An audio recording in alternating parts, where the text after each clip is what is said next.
Thanks for being here on a Wednesday. We start this hour with the latest on that powerful storm system that's making its way across the country. The National Weather Service has confirmed at least one tornado touchdown in Kentucky, damaging homes and ripping up power lines, even overturning cars. Meanwhile, near St. Louis, Missouri, emergency crews were out in rafts along the Mississippi River rescuing people who were stranded by raging floodwaters. In parts of the northern U.S., it looks more like winter than spring. 6 inches of snow fell in Wisconsin, and upstate New York and Vermont could get up to a foot of snow by Friday. And along the coast, the red flags are out on Oak Island, North Carolina for the first time this year. That's because high winds are making it dangerous for people to swim at the beach. Let's take a look at the severe weather and let you know how it might impact you. Meteorologist Angie Lastman is here with the forecast. Angie, good morning. Good morning, guys. This is a multifaceted system when it comes to impacts. We've got numerous of them. So let's start with what we're dealing with right now, which is the potential for some strong to even severe storms across parts of the southeast. Where you see this pink outline, that is a tornado watch that's going to remain in effect. We've already got some thunderstorm warnings up. We've had multiple tornado warnings overnight across parts of the southeast. This system's going to continue chugging to the east, and it will bring the other impacts, the rain, the snow, the strong winds, and the potential for flooding. Here's what we're dealing with right now. As you get out the door in places like Buffalo, Pittsburgh, Roanoke, even Washington, D.C. and New York, you're dealing with the rain. We've still got the snow draped across parts of the Great Lakes, so Chicago, Green Bay, Marquette, all dealing with that snow as you get out the door this morning. But this is the area we're going to watch for when it comes to the stronger and even severe storms. Now, one difference from yesterday to today, yesterday we had a really good chance of seeing plenty of tornadoes, and we did. We saw multiple reports. Right now, 12 reports of tornadoes from yesterday. We'll see which one of those get confirmed here as the day goes on. But today, our chance for tornadoes a little less. It isn't zero, but we're looking at the better chance to see some of those stronger wind gusts, maybe 60 miles per hour or higher. We could see some damaging hail, and it's draped across the mid-Atlantic and down to the southeast. So from Orlando to Washington, D.C., that's where you'll want to watch for that potential here as we get into especially the afternoon and evening hours today. We've also got 46 million people under these flood alerts, potentially really heavy rain working through this region, likely to cause some ponding on the roadways, the localized flooding, all on the table. And then I showed you where we're dealing with the snow already. So no surprise that 11 million people at this hour are under those winter alerts. Some of the impacts, let's start with the winds. We're going to see strong winds across this region. This is why when we talk about the snow, in addition to those winds, the travel is going to be difficult on the roadways and the air. And we'll see some power outages too with this. 40, 50 mile per hour winds across parts of the Great Lakes and the Northeast. New York looking at a peak wind gust of 46 miles per hour. And not to mention, with those strong onshore winds, that means that we could be watching for some coastal flooding concerns. This will be something that we likely see closer to the coast, of course, as the day goes on. And we've also got that heavy rain falling at really impressive rates. Some of these storm totals, 3 to 3.5 inches across the Northeast. We'll likely see the street and highway and river flooding. Those swollen rivers will probably be a problem even into tomorrow, too. And the snow, yes, April snow. We've got really heavy and wet snow that we're expecting and some impressive amounts up into portions of northern New England. A foot to a foot and a half is going to be possible. You see places like Conway, Manchester, Burlington, Rutland, all looking at some significant snow. And guys, I mentioned that we're going to see those heavy winds with this. So again, no surprise if we see some power outages, some down trees from this really heavy snow and the winds that we'll deal with. A little bit of everything. A little bit of everything. It was just pouring this morning. I know, it's gloomy. Like dark, early. Will be all day. Eventually it'll be summer, don't worry. Exactly. Eventually. Thank Thanks, you, Angie. Well, there were no major surprises overnight when both President Biden and former President Trump won their respective presidential primaries in 4 states. Both men are ramping up their campaigning for November's general election, having already sealed their party's nomination. Yesterday, Trump was back on the road visiting Michigan, where he accused President Biden of unleashing a, quote, bloodbath at the southern border.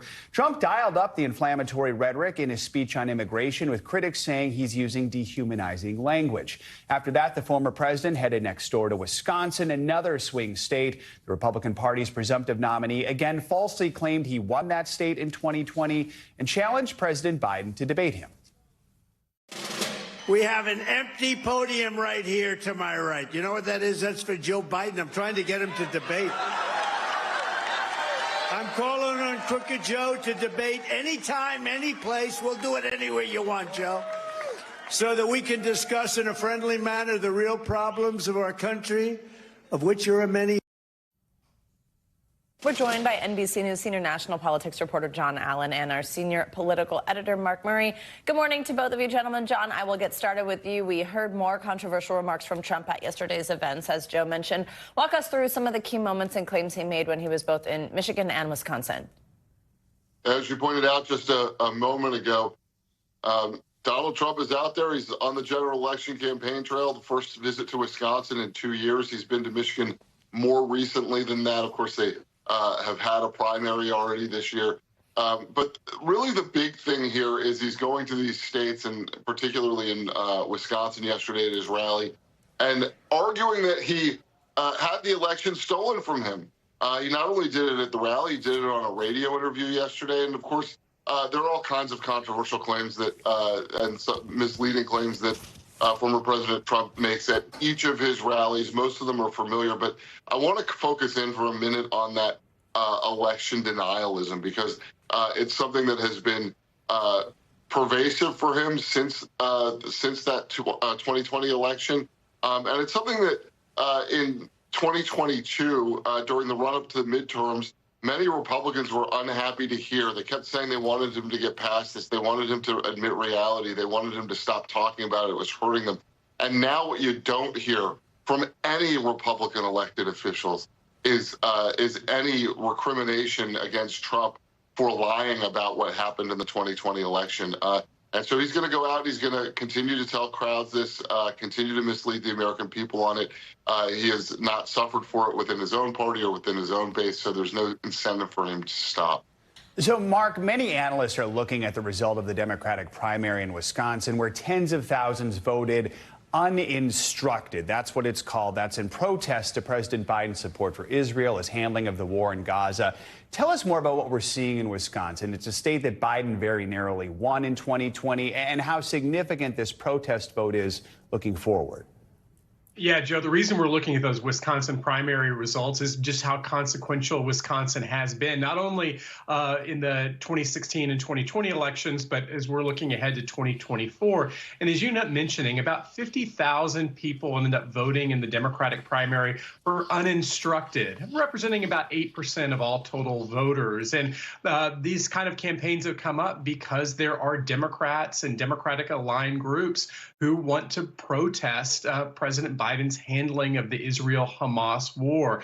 But as far as actually how crucial and what kind of signals this actually sends, I'm not necessarily sure. Polling does show that the president's handling of the Israel-Hamas war has certainly been not a great situation for the president. But do note that sometimes that people say, hey, I could vote uncommitted or uninstructed. But when you get to the general election, and it is a choice between President Biden and former President Donald Trump, people might vote a different way. I think the best way to actually look at states like Wisconsin and others is to look at the pollings that we have right now. And right now, Wisconsin looks to be a very, very close contest between Trump and Biden. John, we saw yesterday the Biden campaign release a new ad, and it was specifically attacking Trump on abortion rights. Now, we know this is going to continue to be a flashpoint in this election. We look at places like Florida, which essentially just cleared the way for a 6-week abortion ban. But importantly, that's something that we'll actually see on the ballot there. Walk us through just how much of an issue this is going to be and how much we may see this traded as an attack between the two candidates. It's perhaps the best issue for Democrats in swing states in this election, so you're going to continue to hear a lot about it. One of the ways that you can tell that it's a great issue for Democrats is they are putting out ads like the one that you just showed, while Republicans are stumbling all over themselves on abortion. In particular, former President Trump still doesn't have a position for this year on what he wants to do on abortion, whether he wants to support a national ban on abortion, how many weeks that national ban on abortion would be, what he thinks about a Florida court ruling this week that puts in place that 15-week ban there and then triggers a 6-week ban later. So Trump has had nearly every position on abortion over the course of his career, from the time when he was, basically a liberal Democrat and was, for abortion rights, to this moment now, where he is struggling to come up with what today's position is. But he's kind of been all over the place on it.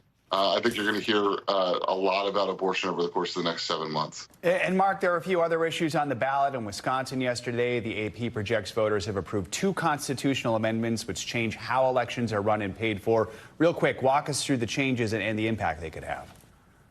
Yeah, real quick, Joe. John was just talking about the election denialism that Donald Trump was repeating yesterday. And these ballot measures had to do with some of those claims, including using private funds for election administration, which Donald Trump falsely ended up saying kind of swayed the outcome of what ended up happening in Wisconsin. This was put by Republicans to eliminate the use of private funds in election administration. It's unclear what kind of impact this would end up having in November. But of course, everything matters when you end up having a very close contest. Mark, John, thank you both very much. This morning, a federal appeals court will hear arguments over Texas's controversial immigration enforcement law, which gives local police the ability to detain and deport suspected undocumented migrants. The law is currently on hold after a panel of appellate judges sided with a federal judge who ruled that the law is likely unconstitutional and conflicts with federal immigration policy. NBC News Homeland Security correspondent Julia Ainsley has been following these developments, joins us with the latest. Julia, good morning. So what is today's hearing expected to focus on? Could we expect a ruling today, or will it take a little time? Well, it'll probably take a little time, Joe. We've seen a really fast game of ping pong over this issue, with the Supreme Court weighing in, saying there needed to be a stay, and then reversing that stay, and then the circuit court taking it up. And it's really just gone back and forth. There was even a moment where it was allowed to go forward for about 24 hours. Now we should expect a little bit of a pause. And that's because the circuit court, the appeals court, actually wants to weigh in on the constitutionality of this law. So far, all of these rulings have just gotten into whether or not it can go forward in the meantime while they consider this question. So today, they're giving both sides 30 minutes to present their arguments. And then we should expect a little time by these 3 judges, one appointed by Biden, one appointed by Trump, and one appointed by George W. Bush, will consider the constitutionality of SB 4. And we should say that Texas seems to have the higher hill to climb here. Julia, one of the big sticking points here in this law is the fact that it allows judges in Texas to send migrants, regardless of their nationality, to Mexico specifically. What's Mexico's position on that part of the law? Well, yeah, I mean, that's where a big part of the logistics here just fall apart, because Mexico has said, no, they won't take migrants who have been deported by Texas judges. These judges have not been trained by the Justice Department to even know how to adjudicate who should remain and who should be deported. Mexico also hasn't agreed to take nationals that aren't from their country. And they also say that it violates their sovereignty and human rights to take those migrants, because it's not up to Mexico to negotiate with each individual United States on who they'll take back. They have negotiated already and continue to negotiate with the federal government of this country. And Julia, no matter how the court rules, does it seem likely this is going to end up back before the Supreme Court? Absolutely. I think no matter who wins here, we'll expect the other side to appeal and go before the Supreme Court. And then it'll really be an interesting case to watch, because the Supreme Court, although it is conservative, they have consistently sided with the federal government when it comes to enforcing immigration law, because we have a 150-year tradition of the federal government enforcing our borders and not individual states. So Texas today will make the argument that the Biden administration hasn't done enough and it's up to them to step in, but they'll have to answer a lot of questions in order to prove that, and to even talk about how this would look. And when they made these arguments before the same court on the stay, they did not win, and the judges asked some pretty tough questions, including what would you do if a migrant who came in through Arizona ended up in Texas, and they weren't able to answer that at the time. They may have done more homework in the meantime, but they still have a pretty tough hill to climb here, Joe. All right, Julia Ainsley, thank you so much. Well, not at Taiwan, where a 7.4 magnitude earthquake struck the island during their morning rush hour. At least 7 people are dead, dozens of buildings have been reduced to rubble, and thousands are without power. It's said to be the most powerful quake to hit the island in a quarter century. NBC News international correspondent Janice Mackey-Freyer has the latest. This is the moment the earthquake hit. A magnitude 7.4 according to U.S. estimates. The morning quake rocking city landmarks, violently shaking homes. This TV newsroom left swaying. as was this rooftop swimming pool. Water falling down another one in this building. The most powerful quake to strike Taiwan in a quarter century. Worst hit the coastal city of Hualien, just 15 miles from the epicenter. Several buildings were left partially crumbled and dangerously teetering. Emergency workers searching for dozens of people trapped in damaged buildings or under debris.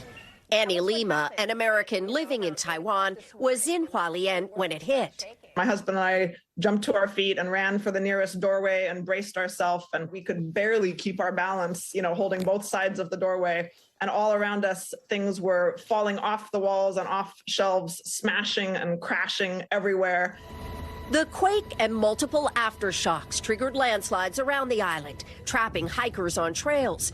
Hitting the capital of Taipei during the morning commute. It set off tsunami warnings in the Philippines and Japan, where thousands were sent racing to higher ground. This is what Jason Delicta is cleaning up in Hualien, where the American owns a restaurant. We lost, most of our plates. A part of the world accustomed to earthquakes, but few as fierce as this. Our thanks to Janice McIfair for that report. Well, we are learning new details this morning about the 7 World Central Kitchen workers killed in an Israeli airstrike yesterday. The humanitarian aid group released the identities of the victims of the attack, including one U.S. citizen. The World Central Kitchen is now accusing Israel of using food as war and called the act unforgivable. The White House is also condemning the airstrike. White House National Security spokesman John Kirby had this to say in response to the bombing. We were outraged to learn of an IDF strike that killed a number of civilian humanitarian workers yesterday from the World Central Kitchen, which has been relentless in working to get food to those who are hungry in Gaza and, quite frankly, around the world. We send our deepest condolences to their families and loved ones. More than 200 aid workers have been killed in this conflict, making it one of the worst for aid workers in recent history. This incident is emblematic of a larger problem and evidence of why distribution of aid in Gaza has been so challenging. Prime Minister Benjamin Netanyahu released a statement following the attack saying, quote, "Unfortunately, in the last day, there was a tragic case of our forces unintentionally hitting innocent people in the Gaza Strip. It happens in war, and we will do everything so that this does not happen again." We have NBC News international correspondent Molly Hunter and NBC News chief White House correspondent Peter Alexander joining us this morning with the latest details on this attack. Molly, good morning. I will get started with you. What is the latest information we have about the strike and also about the victims? Savannah, Joe, good morning. We are learning new details about the kind of sequence of events. So we know that it was a 3-car convoy leaving a warehouse in Deir al-Balah, that is in the central Gaza Strip.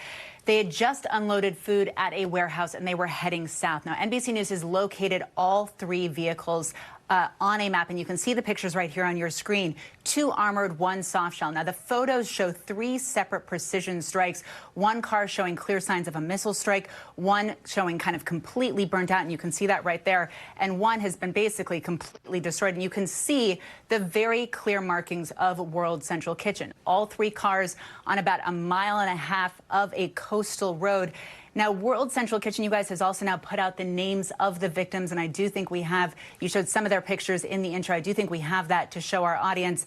Those victims right there, as you can see, include 33-year-old American-Canadian citizen Jacob Flickinger. Peter, President Biden called World Central Kitchen founder Chef Jose Andres to say he was heartbroken over the attack. He also promised to make clear to Israel that aid workers must be protected. What else are we hearing from the White House about this? Well, you played the words from John Kirby, the National Security Council spokesperson, earlier, indicating the White House, the president's outrage on this, the president releasing a statement late yesterday saying as much. And really, it is this issue of the impact on humanitarian aid workers. By some accounts, as many as 200 aid workers have been killed in Gaza since the start of this war, now 6 months in. The president in this statement said that they want to see, the U.S. wants to see an investigation. He said it has to be swift, it has to bring accountability, and that the findings must be public. But again, specifically to that issue of the aid workers, listen to this language from his statement. I want to read it to you because it is certainly sharper in tone than we have heard in the past. He says, Israel has not done enough to protect aid workers trying to deliver desperately needed help to civilians. Incidents like yesterday's simply should not happen. Israel also has not done enough to protect civilians widely. So the president communicating his deep concern about the situation taking place there. There is an American team that has been in Cairo and Egypt recently working on an immediate ceasefire. But to this point, Joe, of course, the White House has been reluctant to call for any permanent ceasefire because it remains a top priority of the U.S. to support Israel's right to defend itself and to help support getting the hostages, including some Americans, home. Joe and Savannah. And Peter, does the Biden administration really intend to hold Israel accountable in a specific way here? You mentioned, 200 or more humanitarian groups experiencing this, humanitarian workers, I should say. Does this airstrike, is this different than those previous attacks? Do you think something different will come of it? Well, there are a series of things that are different about this one. One, Jose Andres has a very loud megaphone. He is an international figure, and this certainly has gotten a lot of attention. And I think it's going to maintain a lot of the focus over the course of the next several days as we anticipate Andres will say things publicly, perhaps do an interview, which again adds to the pressure on the Israelis right now. As it relates to the U.S. position on this, again, the U.S. not calling for any permanent ceasefire yet, but a lot of the focus, including in the conversation that took place just a couple of days ago between U.S. and Israeli officials, a virtual call, is on what happens next in the city of Rafah. Of course, that's the southern border city right now. There are more than 1 million Palestinians who are crammed into that area with desperate conditions. The fear of famine continues to grow by the day right now. And the U.S. has made clear that the Israeli desire to go in there in any way similar to what it did in other towns like Khan Yunis, Gaza City itself, where the death toll was so dramatic among civilians, would be unacceptable. The president right now trying to push forward. And I think what you could keep an eye on the days ahead is the growing pressure for any conditions to be placed on the Israelis in terms of the provision of aid, of not humanitarian, but military aid to the Israelis going forward. So, Molly, coming off of that, what are Israelis saying about this today? I mean, World Central Kitchen is one of several NGOs working on the ground there. Yeah, that's right. And actually, I just want to add to Peter's. Look, Jose Andres does have a very loud megaphone. He's been on our air a lot, and he actually came out with an op-ed today, which is really making an impact. And I just want to read a tiny bit from that op-ed just to kind of help paint the picture of the kind of pressure that Chef Jose Andres will definitely be able to put on Israel, on the international community. He writes, Israel's better than the way this war is being waged. It is better than blocking food and medicine to civilians. It is better than killing aid workers who had coordinated their movements with the Israeli Defense Forces. That is one thing that World Central Kitchen is emphasizing today, is that their movements, those movements of the three-car convoy, were coordinated with Israeli defense officials. They knew that that convoy was going to those locations. And actually, Raf Sanchez, our correspondent in Tel Aviv, pressed an Israeli government spokesperson about the precision strikes. Take a quick listen to that. Israel tells the world that its strikes are based on precise intelligence, that it takes measures to make sure there are not civilians in the area. How can that possibly be true, given what happened here? There's a war going on. It's a war zone. And in every war, sadly, tragically, mistakes happen. And we do our very utmost to avoid those mistakes. That explanation clearly not landing well with World Central Kitchen or John Kirby. You heard his sound earlier, as Peter referenced. As far as impact, World Central Kitchen, as you mentioned, is one of several NGOs, but they've really been pushing the boundaries, specifically focusing on the north of Gaza. Right now, they have paused their operations. If they suspend their operations seriously, this will have a serious impact on the amount of food getting to the north of Gaza right now. Savannah? Just a testament to the incredible work that they were doing. Molly Hunter and Peter Alexander, thank you both very much. Thanks for watching. Stay updated about breaking news and top stories on the NBC News app or follow us on social media.